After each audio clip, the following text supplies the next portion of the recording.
asalaamaaleykum man la Amadou Fall maay président mouvement pour l'émergence de Golfe Sud di également président d'honneur u ASC Golfe Sud donc ñun ñoo daje woon tey fas yéene def suñu waar ci guerre coronavirus maanaam jéem a jàppale askan wi ci combat bi ñu war a mener contre cette pandémie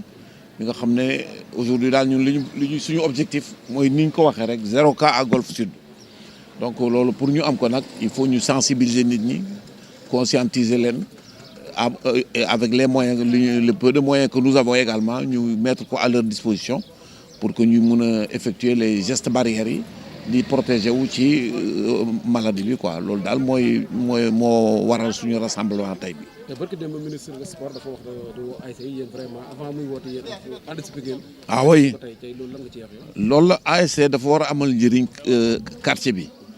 ñun loolu comprendre nañ ko bu yàgg loolu moo tax ASC bi ay opération yu amal njëriñ askan wi loolu lay taxaw tout le temps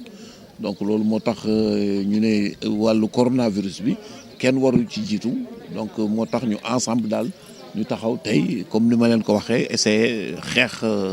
askan wi xeex coronavirus bi jàppale askan wi. ku wax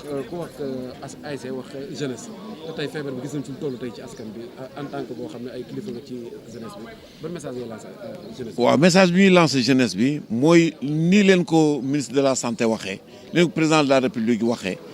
buñ jëlee ay mesures ñoom dañ war a jàppale autorités yi parce que aar askan wi mooy buñ la waxee ne tëj nañ école yi nga xam ne waxuñu la ngay dem di taxawaalu ci plage yi. waxuñu la ngay rassembler wu di football am na yoo xam ne dañ ko war a moytu donc message boobu daal tey mooy bu nga xam ne moom la ñu war a jox jeunes yi ñu xam ne arrêté nañu mais dañu war a dem dañu war a jàng dañu war a continuer def seen scolarité ku nekk avec les moyens du bord ñii par téléenseignement ñii toog mais mu ngi noonu daal li ñuy bañ daal mooy ñu yaakaar ne vacances la ku nekk war ngaa dem def lu la neex parce que bu boobaa pandémie bi day gën a yokku. gannaaw ba ngeen amee fonds yi di distribuer fonds yi mën nañoo xam ne dañ ngeen ko collecté ak distribution bi nan lay demee. fonds yi cotisation ak dimbalu ay bonne volonté ak ay sponsors Auchan a beaucoup participé ci lii donc